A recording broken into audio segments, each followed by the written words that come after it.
Hey crew, now I want you to watch this and take in exactly what is happening here. This is a Grandmaster, the hardest content in Destiny 2, and there's only 2 of us in here. We don't even have a third, but me and Rob just don't care.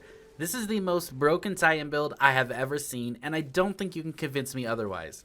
We get into the face of every enemy and absolutely destroy anything that gets in our way with the new Consecration Melee ability on the Titan. Yes, we're crazy, insane, aping Titans, and we just run at everything. We're not scared of the Grandmaster, we're not running from the champions.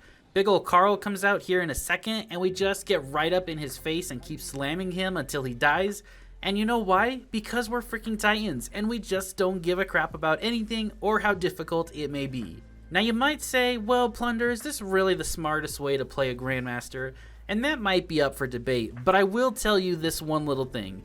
This is the most fun I have ever had in a Grandmaster, hands down, and some might say, well, it's too easy now. And that might also be true, but for me personally, I have had the most fun in Grandmasters so far this season because builds like this are actually possible if you spec it out right and play the gameplay loop right. It also feels like I am taking builds and mastering them in a Grandmaster, which just feels amazing for me personally. So even if you play on a hunter or a warlock, I really urge you guys to try the Titan out and just try this new thing because it is so much fun, and you don't have to be as aggressive as me. You can still take down champions further away and use the build more for ad clearing, but I must say there is nothing like bullying multiple champions at once.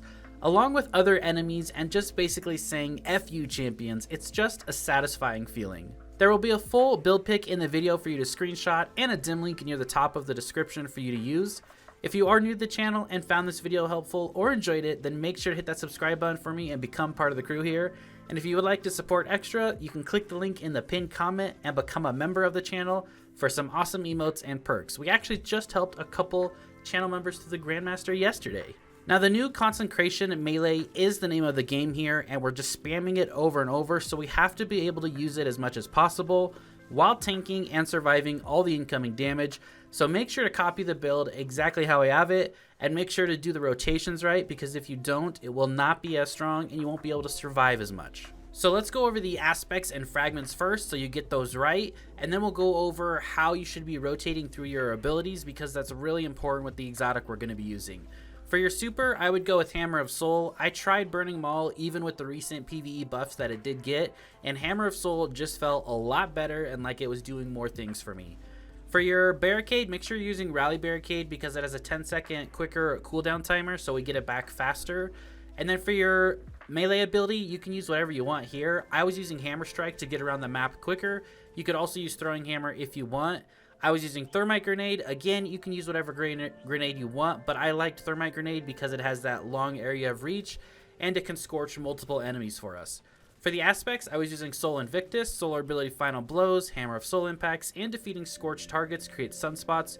Your abilities regenerate faster and your super drains more slowly while standing in a sunspot. Sunspots apply Scorch and deal damage to targets inside. Entering a sunspot applies Restoration. So Soul Invictus is doing a lot.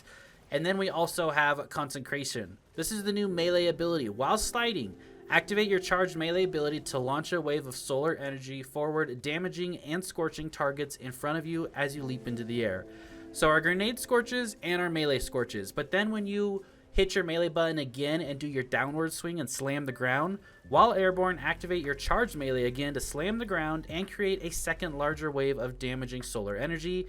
If the wave hits a scorched target, so any scorched target, doesn't matter if it was from my grenade, from my initial melee uppercut, or from a friendly fire team member, the second wave will ignite anything that has been scorched. That's really important, so we're taking the damage from our exotic and amplifying this. For the fragments, we're going with Ember of Solace. Radiant and Restoration effects applied to you have increased duration. You could also trade this out and go with Empyrean here, but I was rotating through my abilities so fast that I didn't really need to chain Empyrean. I just used Solace. The next one is Ember of Eruption. Your solar ignitions have increased area of effect. You get a plus 10 strength out of this. And then we also have Ember of Torches. Powered melee attacks against combatants make you and nearby allies radiant. Yes, the Consecration Slam counts as that powered melee as long as you hit a target.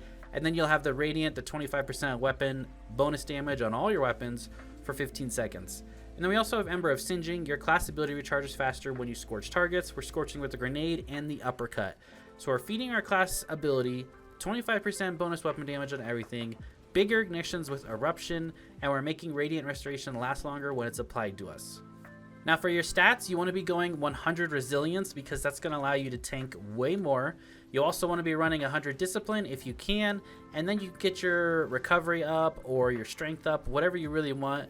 But the real important thing about this is just 100 resilience. Sacrifice any stats in any other place to get to that 100 resilience mark, because that paired with our class ability and restoration is how we tank everything.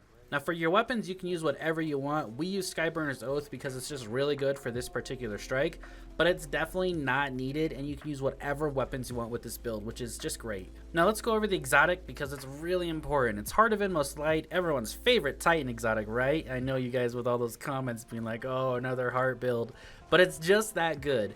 There's a couple reasons why here. When we're using our abilities, we're empowering the other abilities, and there's a real rotation here with your abilities that you want to hit.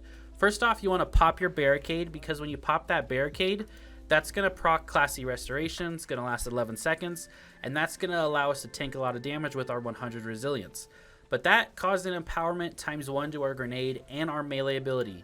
Next, you want to throw your grenade, so that then empowers your melee ×2, and it also scorch targets for us. And then third, you want to do your melee ability, because that means your melee was empowered ×2, and it's chunking some serious damage here. So on your helmet, one thing I do suggest is hands-on to get that super energy on all those melee kills you're going to be getting. That way you get your super much quicker. I also had Harmonic Siphon for some orbs of power from solar weapons, and then an elemental ordnance to create solar wells with grenades.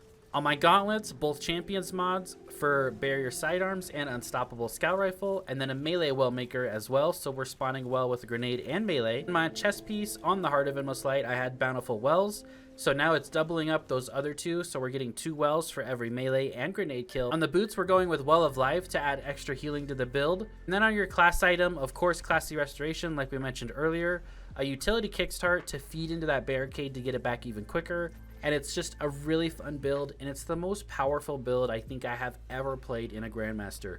There's one that comes close, and that was where you could get like 5 stasis turrets out for each character on the team, so you get like 15 or 16. I did a video about that like, I don't know, 9 months ago or so.